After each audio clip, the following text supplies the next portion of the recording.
Hello everybody, thank you so much for coming tonight. I want you to give a very, very warm welcome to Dr. Kieran O'Keefe and Billy Roberts.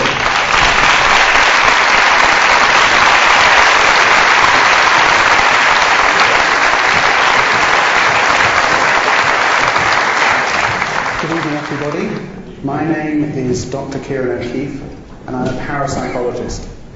This evening what you're going to hear from me is the science of the paranormal. In addition, I may throw in some psychological mind tricks, but I'll be attempting to explain, or at least find natural explanations for what mediums and psychics do. And my name isn't Kieran O'Keefe, it's Billy Roberts, and I'm a medium. And hopefully we're trying to prove that mediumship does exist, and a medium's job is mainly to prove the continuity of the soul by giving messages to selected members of the audience. So hopefully you'll judge for yourself which is right and which is wrong. Welcome, this is the Great Paranormal Clash.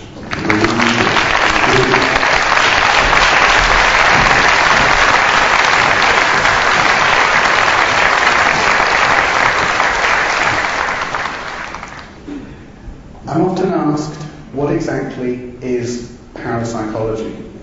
And without knowing the knowledge of the audience in front of me, I'd like to start off by giving you a very brief definition about parapsychology. It is essentially the science of the paranormal, but it covers a number of different areas. Extrasensory perception, or ESP, and psychokinesis, or PK. Now, extrasensory perception can be one of three things: telepathy, precognition, or clairvoyance. Telepathy is mind-to-mind communication, precognition is predicting the future, and clairvoyance is not what you traditionally think of in terms of mediumship. Clairvoyance is actually the mind interacting with an object. So for example, if you have an envelope and you have something inside the envelope, I would be using clairvoyance to try and work out what is inside the envelope. In addition, parapsychology is concerned with PK, this idea of moving objects with your mind. Everybody's seen a well-known claimant bend a spoon, for example. That's PK. And that's an example of what we call macro PK, something we can see, as opposed to micro PK, which we can't see.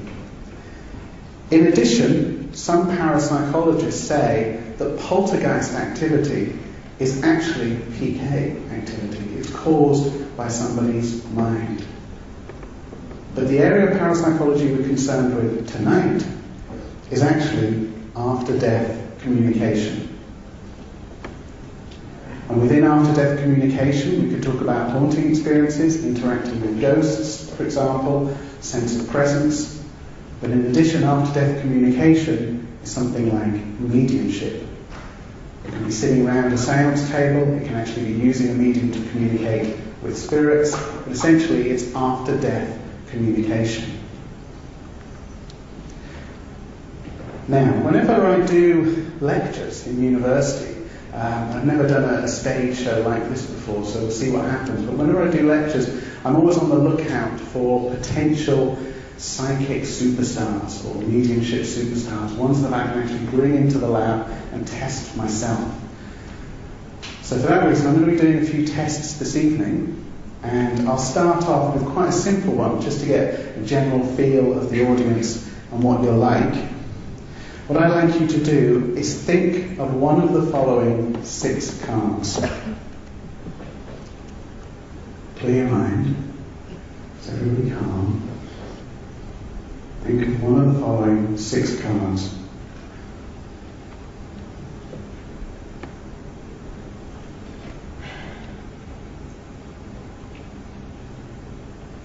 Okay, does everybody have one?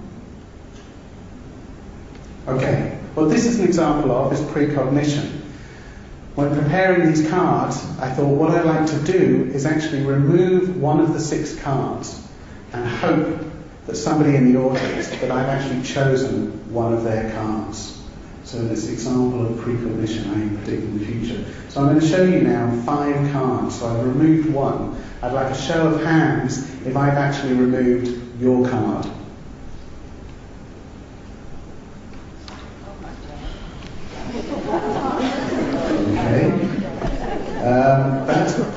much everybody, I think.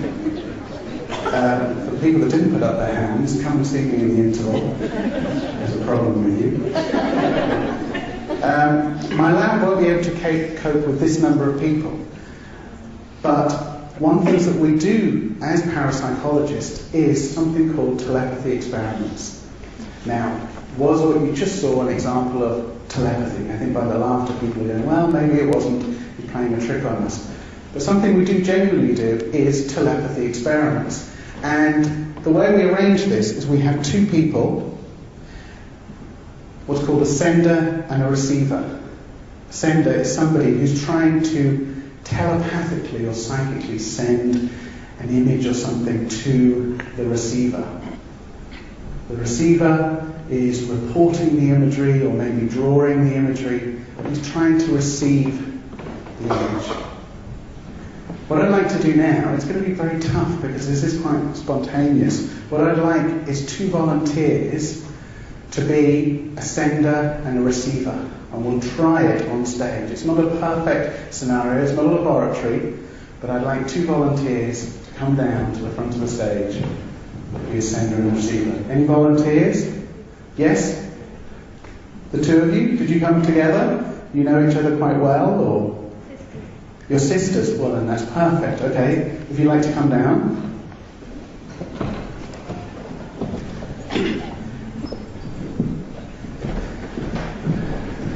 So if you'd like to sit down here. Okay. What's your name? Lorraine. Lorraine. Okay. If you'd like to sit at the other. What's your name? Sorry, it was Leanne. Leanne and Lorraine. Fabulous. Okay. If you sit down there. What I'd like you to do, if you hold the pad so that nobody else can see it, nobody else in the audience can see it. I don't want to be accused of somebody in the audience actually looking at what you're focusing on and maybe giving the game away. But essentially we've got a sender and a receiver, and we're going to try and get the sender to send an image or something to the receiver. So, I've got a pen here. What I'd like you to do, clear your mind if that's possible. And although you are sisters, I should say we haven't set this up beforehand, have we? No, in fact I don't even know who you are, both of you. But it's useful we've got sisters because there's some sort of connection going on there. So what I'd like to do is turn over the front of the pad. There's instructions there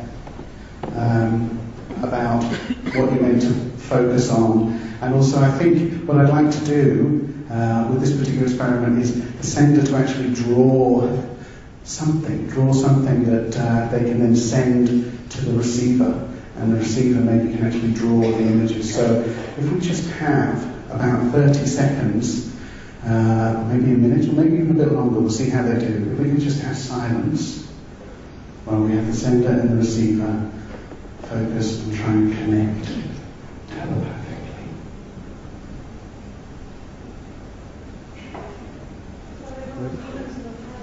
You've got a problem with your pen? That's not a good start. There you go. That's not a good start, is it? I'll do yours for you. Yes, of course. There you go. Yeah.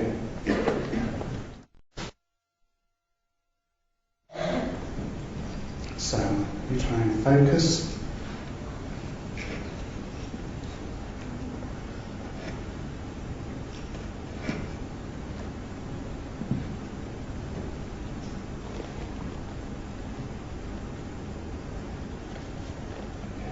Focus.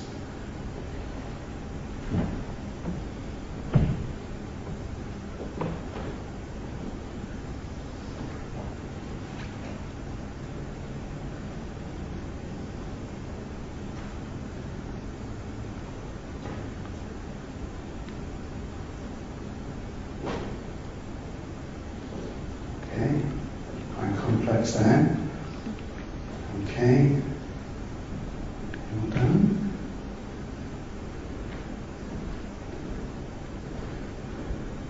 Well done. I'm not laughing. If I can just show them your drawing. How cute.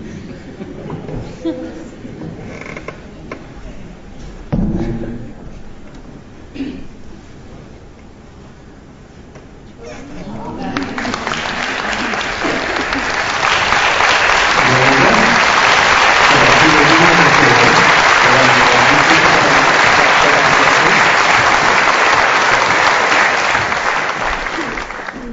you very much. Like I said, not perfectly controlled conditions, no laboratory, but did we see an example of telepathy there between sisters who obviously know each other very well and they're connected in some way? The answer is we didn't see telepathy there, but I won't tell you how it's done. What I will do is try another experiment with these cards. Everybody's seen these cards, ESP cards. I'm just showing you here 4 of them: the circle, the star, the wavy lines, and the square. What I'd like you to do is just focus on one of them.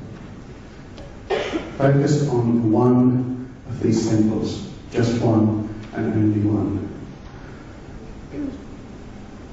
Okay? Can I just have a show of hands for the people that were thinking of the circle? Show of hands for people thinking of the star. Wow, okay. Wavy lines. Okay, and square. Can I just get again this number of hands, because there seemed to be a quite similar number between the star and the wavy lines. Those who picked the star. Okay, and those who picked the wavy lines. Okay, so yeah, we've definitely got a majority, and therefore it's no surprise that that's what I thought you'd pick. Is there telepathy going on there? Did I know you were going to pick the star because there's some sort of connection with this particular audience, or is there something else going on? In my opinion, there is. With these particular tests, there is definitely something going on. I'm just going to check the time, because I think what I'd like to do, Billy actually said to me, he said, are you going to do any psychology? Are you going to try and read people? And I think before I get into the mediumship, what I would like to do is try and read people and try and use perhaps the ESP cards.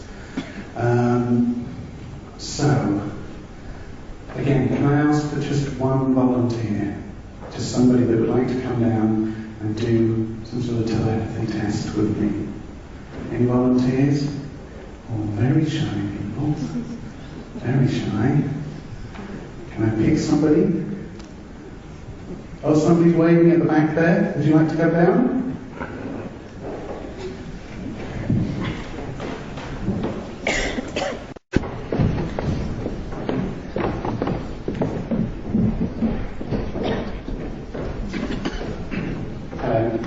What's your name? Amanda. Nice to meet you, Amanda. You haven't set this up before and all of this. Okay. This is an ESP pack. So it's a pack of ESP cards actually taken from the Rhine Research Centre. If you just want to display those out and show them to the audience, just so you can see there's lots of all the different shapes. You can see you've got circle, square, star, cross, loads of different shapes there. Okay? Should we get somebody to shuffle them? This gentleman here. Can you shuffle them? Give him a quick shuffle. And then I think what we're going to try, I've never done this before, especially without any rehearsal, but what I'd like to do is once you've shuffled them, if you take the top card, actually, no, that's forcing you to take a card. What I'd like you to do is just pick any card, right? I'll turn away, I'll move out of the way. If you pick any card, you show it to the audience, and then what I'd like you to do is just place it on your forehead and just focus on that, okay? And when you've got it on your forehead, if you just let me know, then I'll come back, okay? So if you want to touch, I don't want to touch the cards because then it looks like it's some sort of trick, and that's not what we're doing. It's a psychology exercise. I'm going to walk away now and stand out of the way over here. Behind the curtain. If you pick whichever one you want, you can put the rest of the pack on the table if you like.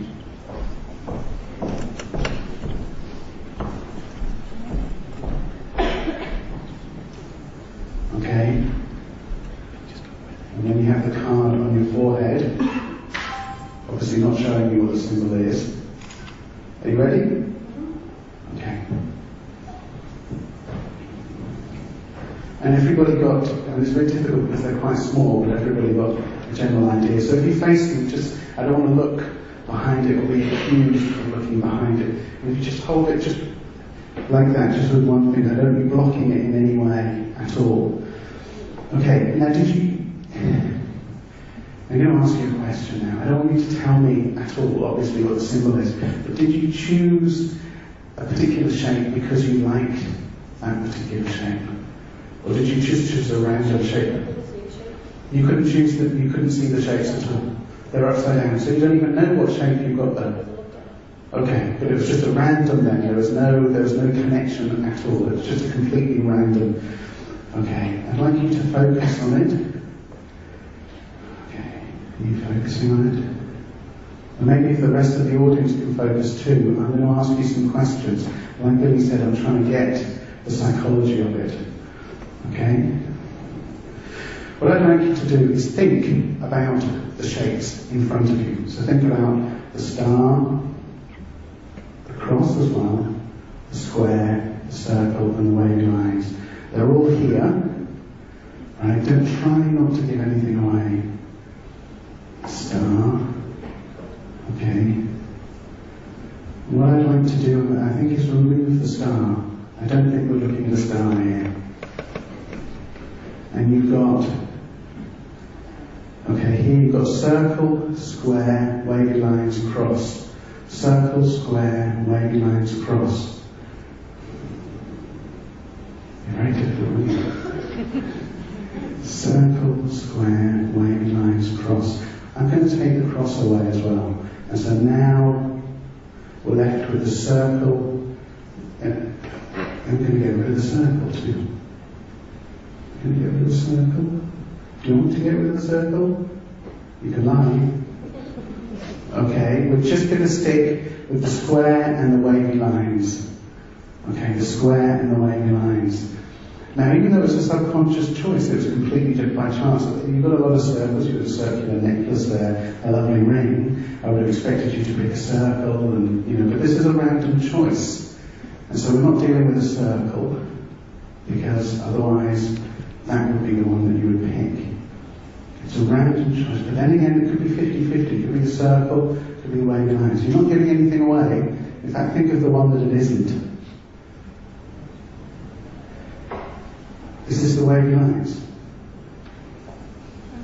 This is. Thank you very much. Thank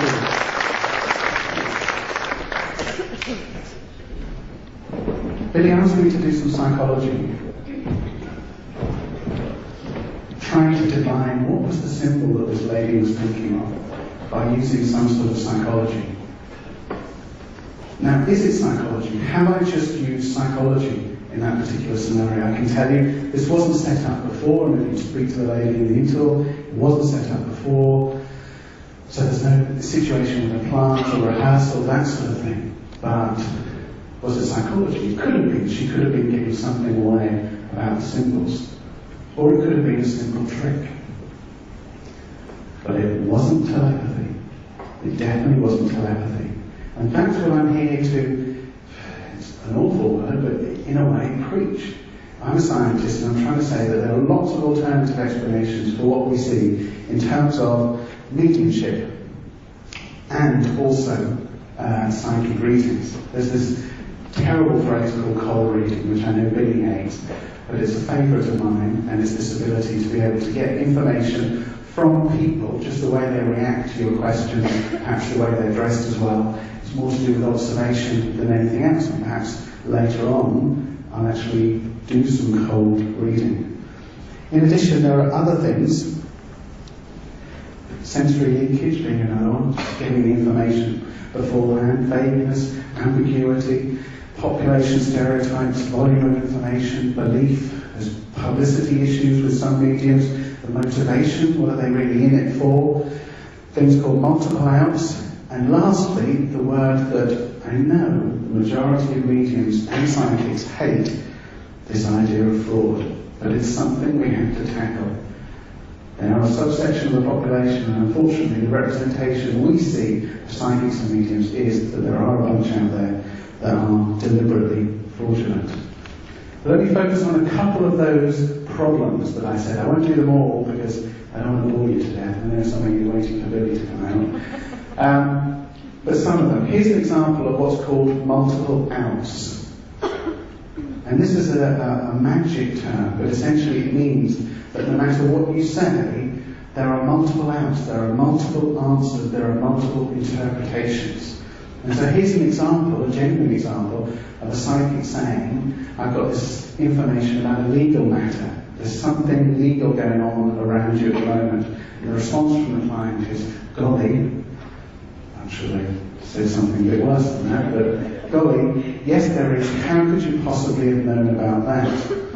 Well, your stunned response could be as a result of any of the following. You're about to take a law exam, you were stopped for speeding and given a fine, you're seeing a solicitor, you've complained about something to your local trading standards office, and lastly, you robbed the local post office. A bag of cash is hidden under the bed. Multiple outs, you can interpret it in many different ways, and that's just one example. Of course, there could be other questions I could ask, of which there are multiple interpretations of. What I'd like to do now, though, is maybe take a little bit of a devil's advocate step before I wrap up. There's been a psychic who's been involved in my research when I was employed at Liverpool Hope, but then afterwards when I moved down to Toulouse University, which is where I'm based now. And occasionally I've done some work with this psychic who specialises on personality, looking at people's personality. And kind of as a little bit of a test to see how they get on, what I wanted to do is see if they could pick up on the personality of certain members of the audience tonight. There are a few people who I got first names of, some people who I knew were here, and then other people, in terms of their first names, the psychic offered the first names and said, I think these particular people are going to be there. So they've got prepared readings. So I've got a number of readings that I'm going to give out to people. What I'd like you to do is look through the reading, look through it, and at the end, mark how accurate you think the reading is. So how much does it apply to you? And it gives instructions for how to do that. But what I'd like you to do is maybe just take the reading, and then you can look at it now. Please don't show anybody else, just focus on it yourself. It's a very personal thing. And maybe look at it also in the interval, but certainly before we come back for the second half, if you can hand it to myself when you see me, or Dolly who's sitting in the corner there with the books. So I'll read out these names. The first one is Sarah N. Is there anybody here who is Sarah N? Yes? Okay. I'll give that to you. And each envelope has a pen in it, so I get the psychic to do that. Okay.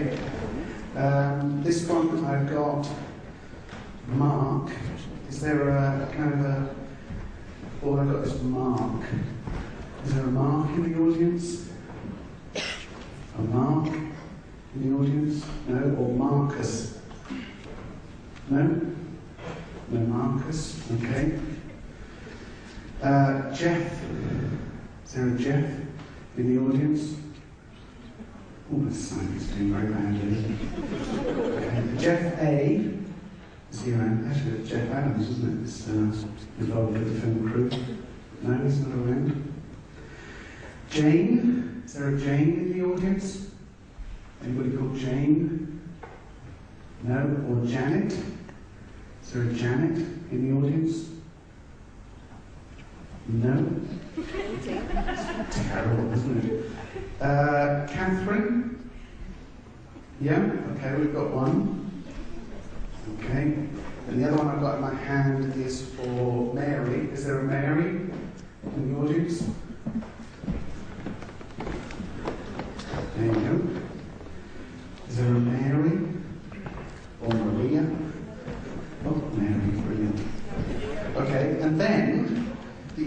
that the psychic did was honed in, came in here last week, when there actually wasn't a Maria, fantastic, okay. There wasn't an audience in here, they came in here and they focused on particular areas where they said, I want to focus on the person sitting here. So it's going to cause a bit of chaos. Can you lean over and see if you've got an envelope underneath your chair that says, do not remove? There should be 3 or 4 of them.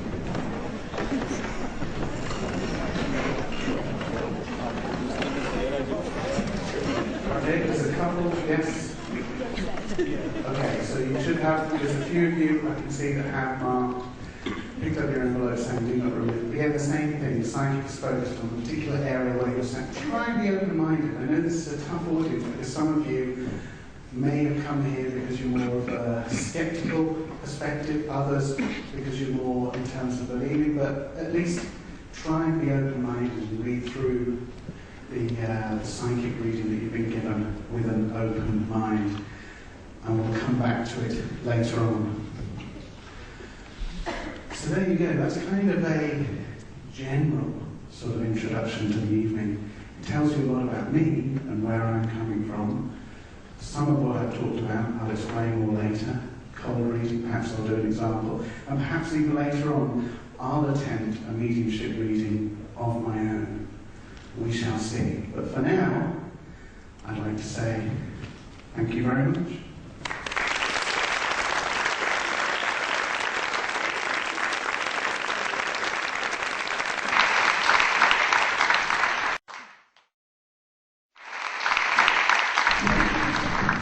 Is there anybody who hasn't seen a medium work before? Just put your hands up if you haven't. Anybody who has seen a medium before? I have to explain that mediumship is an experiment at all times. It doesn't matter how you perceive it. If you think it's a con and not all mediums are genuine, I don't mind that. But I have to explain the way it works for me. I'm what's called a clairaudient medium. The clairaudient mediumship is sort of very similar to having a radio inside my head. I don't do any of the tuning in. I just avail myself and hopefully something happens. Now if I'm giving a piece of information to somebody in the audience, if I'm talking to this lady, she doesn't understand what I'm talking about, but you do, put your hand up. I don't mean something vague like, do you know the name John? Because we all know the name John. But something more specific than that. And you have to help me to make it work. Now I have to tell you that it's an axiom of physics that no two bodies of matter can occupy the same space at the same time. But we know, don't we, that millions upon millions of vibrations do exist in the atmosphere, invisible to the physical eye. We know that radio waves are in the atmosphere as television waves are in the atmosphere. The radio waves only become sound when they make contact with the medium of the radio, and television waves only become a picture when they make contact with the television. Now mediumship is like that. Now a skeptic might say, no, that's a load of rubbish. We'll see what happens. Now I don't have the power to call people back. So if you're waiting for somebody to come back and they don't dismiss it just because the person you'd like to hear from doesn't come back. Now in the mediumistic demonstration, I'm going to interject, because it's an experiment and it's an evening of exploration, I think. I'm going to interject other means, because not every person in the audience is interested in spirits and communication with the spirit world.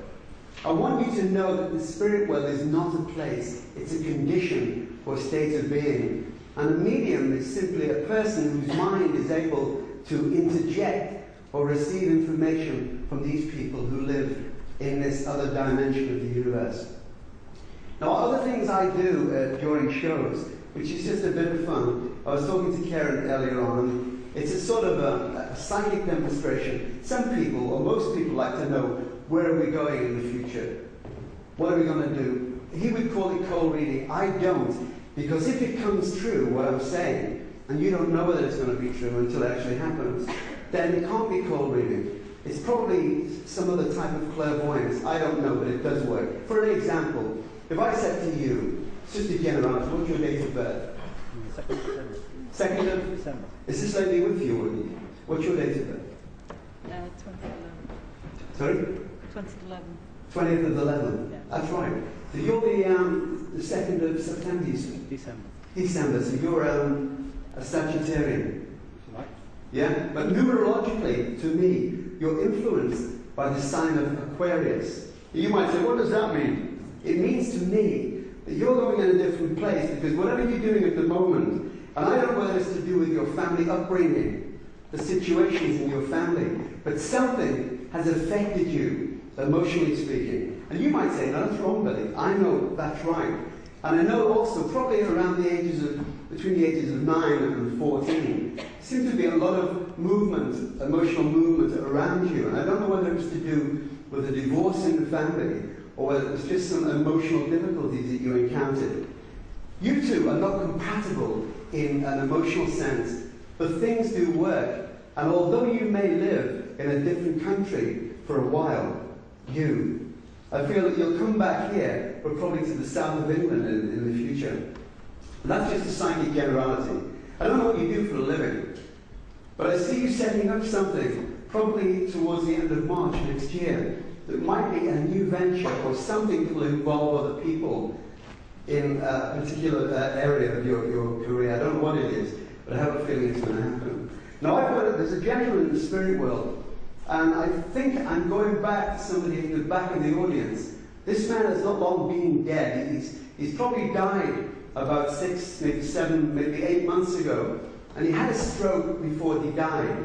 He was quite infirm. I can see the name Parry, the surname of Parry. It may not be your name, but it's a name connected to him. I saw you laughing. You're not Parry, are you? No, it's a family name. But are you two together? Yes. Who is James Parry? Is Jim Parry? That this man... Speak to me. You don't know? Oh, no. No, just listen to what I'm saying to you. Because I have a feeling that Mary is either your grandmother, your maternal grandmother. There's a very diminutive woman in the spirit world who's been dead probably a long time. She seems to have had connections either with the Scotland Road area or Anfield or somewhere around that way. But it's connected to you. I'm sure of this. You understand this? I don't recall any names. Your maternal grandmother, isn't her name Mary? No. Mary Margaret or Mary Margaret Ann? My sister probably knows more.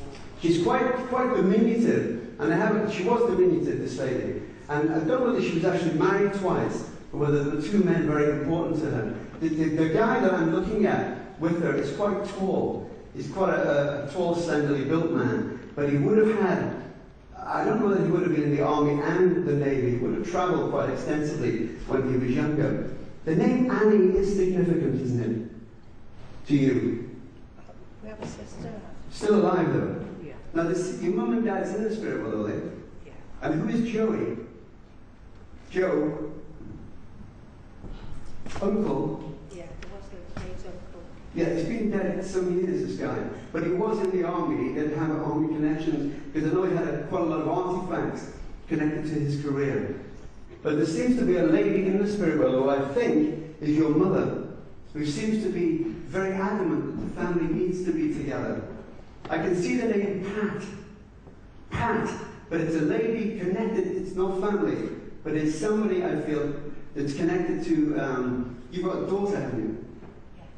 Still alive. There seems to be, I don't know if she's pregnant or what, there seems to be a new baby coming into the family, and all kinds of things to celebrate. But I don't think that your mother, she seems to, she didn't say goodbye to anybody when she passed over, is that right? And it seems to have bothered her more than it bothered you, because she's quite family orientated. I mean, she must have had a half-sister, or somebody she regarded as sister, because there's a lady with her who is called Joni, or Joan. No, I'm sorry, I'm making it fit too. Joan, it is Joan, or Joni. And did your mum have a stroke or something? She seems to have been, she did. She seems to have been disorientated before she passed over. And she wasn't a good patient. I think that she struggled to get on, but she wanted her family around her and to say goodbye to everybody. But there's a child with her. There's a little boy, not a little girl. There's a little boy with her. man who seemed to have died a long time ago. I don't know whether it actually was killed or died of some kind of head injury or meningitis or something. But this child has grown up in the spirit world. That's all we can give it. But I don't know whether it's you. There seems to have been two wedding rings that she had. One of which was her own mother's, I think. But she's wondering about the other ring. There's a ring with a green stone in it that seems to have... Who's got it? I've got 2 rings, beloved. This is not an engagement ring. This seems to have been... Because a ring seems to have been taken off her hand before she died. There's something about this lady, your mother, I mean. You can talk, it's okay. There's something about her which is quite important. She seems to have been... I don't know that she was always religious, but she has a feeling about this kind of thing. I saw a nun in the background that she would have known, but probably when she was younger. And she's talking about all the things that were actually placed with her. All the different things in the coffin. She doesn't like me, I've got to tell you that. She doesn't like me, and I don't know whether it's to do with this or the publicness about it, I don't know what it is. Well, you take their love anyway. I'd just like to tell you this, you gave me the name Anne. You gave me the name Anne. Yes. I had a daughter, we just found out that she's going to have a baby. Oh, right, that's beautiful. It's good. Good. Hopefully it's a little girl. I don't know, but we'll see what happens. Thanks for listening to me. Thank you. Now, I need...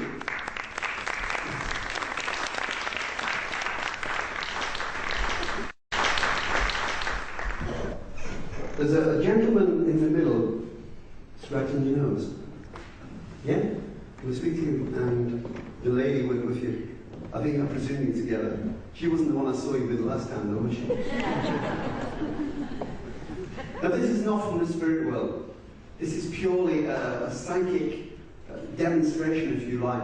And I need to do that because I think that you, although you are, I can tell by looking at you, and it is a psychological assessment, I can see that you're quite analytical. You analyze things, probably to your own detriment. Can I have the lady's date of birth? My date of birth. Please. 10th of the 7th. So you're a Cancerian. And yours? 12-11. 12-11. Scorpio. Traditionally, that's a good match, isn't it? But Scorpios are insatiable. You know, they're very, very difficult to live with, as is the Cancerian woman. Now, Scorpios do have the sting in the tail, but I wonder about you because you're an unknown quantity. And although you may ridicule or pour disdain on this kind of thing, there is some kind of intuitive ability that I feel that you will use in a very practical way in the future. Now, somebody is scientifically minded of it, or connected to you. It's you with it. But have you not applied for some position somewhere that you're waiting on or wondering about? I don't know what it is, but I see an application for some important project or a job or something that will come to fruition. I think it's going to happen whether you Good job, yeah. Who is William? You're not John, are you? Who is William, I was going to say? Who are you with here? Just the two of you. I can see the name, it's actually Will. I can see it engraved on something. And I don't know whether that's a medal or a plaque or something, but it is somebody who is dead, somebody who is in the spirit world. Digress. Give me your date of birth again. 10th of the 7th. Numerologically, you're actually influenced by the sign of Libra.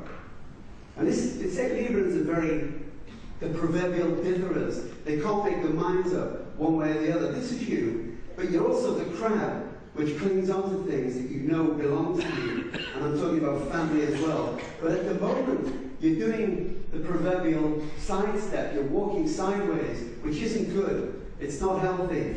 And I think that sometimes you have to let things go in order for them to come back to you. If they're rightly yours, they will always come back.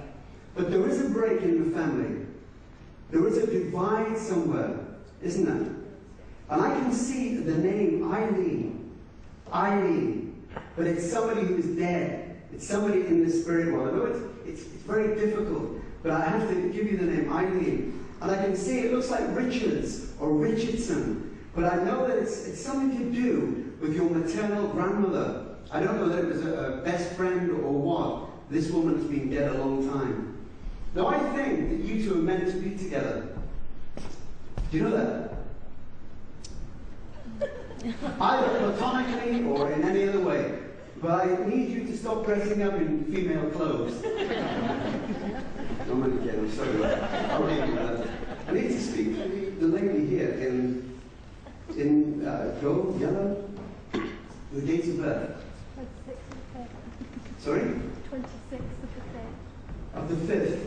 So you're a Gemini. Yeah? And Geminis are communicative, aren't they? But very insecure people.